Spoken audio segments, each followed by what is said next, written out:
नमस्कार, अस्सलाम वालेकुम, जय भीम, जोहार साथियों। मैं जावेद सैयद, आपका स्वागत है। उत्तर प्रदेश से 3 विचलित कर देने वाली खबरें लाया हूँ। वहाँ पे पिछले 48 घंटों में या कहिए पिछले 2-3 दिनों में 3 मस्जिद के मौलानाओं की हत्या कर दी गई है। कारण चाहे जो भी हो, शामली में सबसे पहली हत्या जो की गई थी वो प्रतापगढ़ के जेठवाड़ा के सोनपुर थाना अंतर्गत मौलाना फारूक की गई थी। कहते हैं कुछ विवाद के चलते कोई तिवारी करके थे, उनके घर गए थे, वहाँ पे उन्होंने उनकी परिवार वालों ने मिलकर उनकी हत्या कर दी। दूसरी घटना आई मौलाना अकरम की उन्हें किसी ने गोली मार के उनकी हत्या कर दी। ये घटना मुरादाबाद की थी। तीसरी घटना अभी शामली की पता चली है। वहाँ पे शत विक्षत हालत में खंडरों में एक मौलाना फजलुर रहमान का शव पाया गया है। अब ये दुखद इसीलिए है कि ये कोई वैयक्तिक दुश्मनी नहीं है। 3 मौलानाओं का मारा जाना या 3 इमामों का मारा जाना, ये बहुत सोचने वाली गहरी साजिश का हिस्सा है। ये उस साजिश का हिस्सा है जो पिछले 10 सालों से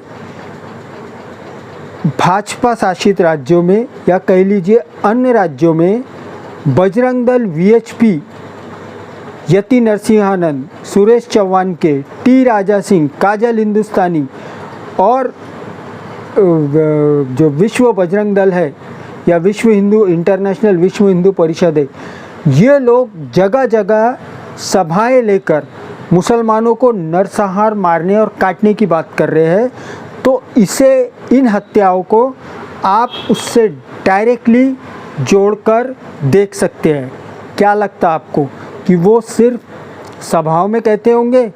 उसे ज़मीन पे किस तरह प्रैक्टिकल किया जाए, ये वो नहीं चाहते होंगे? क्या आपको लगता है वो सिर्फ माइक पर बोलकर वो ख़त्म हो जाते होंगे? क्या वो षड्यंत्र नहीं बनाते होंगे?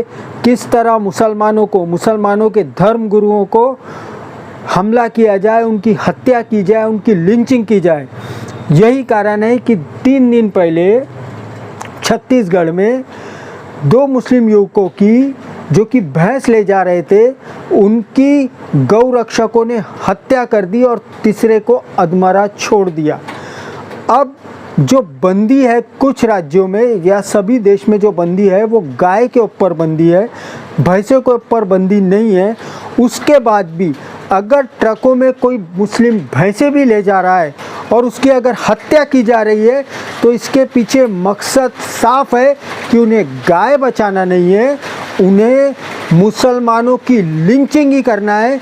उनको प्रेरणा ही वही दी गई है, उनके दिमाग में गोल ही ये डाला गया है कि तुम्हें सिर्फ और सिर्फ मुसलमानों की लिंचिंग करना है, उनकी हत्या करना है। और मैं समझता हूँ उत्तर प्रदेश में पिछले 2-3 दिनों में जो 3 मौलानाओं की हत्या हुई है, इसको आप यही कारण है कि पिछले 10 सालों में जो मंचों से माइकों पर मुसलमानों के खिलाफ जहर उगला जा रहा था, मैं समझता हूँ उस जहर उगलने का परिणाम ही ये 3 मौलानाओं की 3 दिन में उत्तर प्रदेश में हत्या दिखाती है। और इसका संबंध उस प्रचार से भी है कि मुसलमानों ने भाजपा को वोट नहीं दिया। और अब मैं समझता हूँ कि समाजवादी पार्टी ने और राहुल गांधी जी ने खुलकर मुसलमानों के समर्थन में आ जाना चाहिए। जो कि प्रचार में वो बचते रहे थे, उन्हें आ जाना चाहिए। यूपी का मैं पिछला वीडियो भी बना चुका हूँ कि अकबर नगर में जो अतिक्रमण हुआ है वो कुकरेला नदी के पास हुआ है।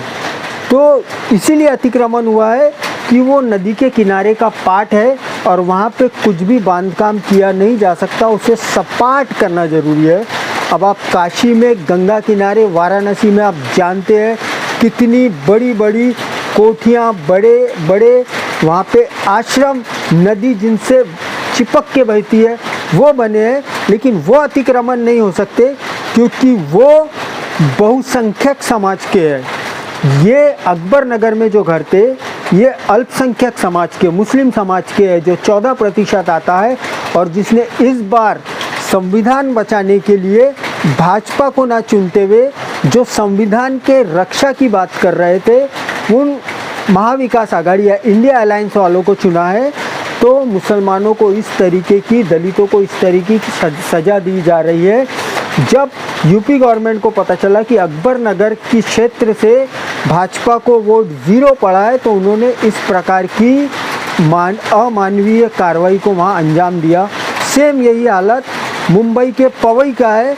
जब महाविकास आघाड़ी की सरकार को पता चला कि पवई के क्षेत्र में जो आदि दलित लोग रहते हैं, उन्होंने शिवसेना, शिंदे गुट और भाजपा को वोट नहीं दिया, इनका सारा वोट महाविकास आघाड़ी को गया है, तो उनके खिलाफ भी ये कार्रवाई की गई है।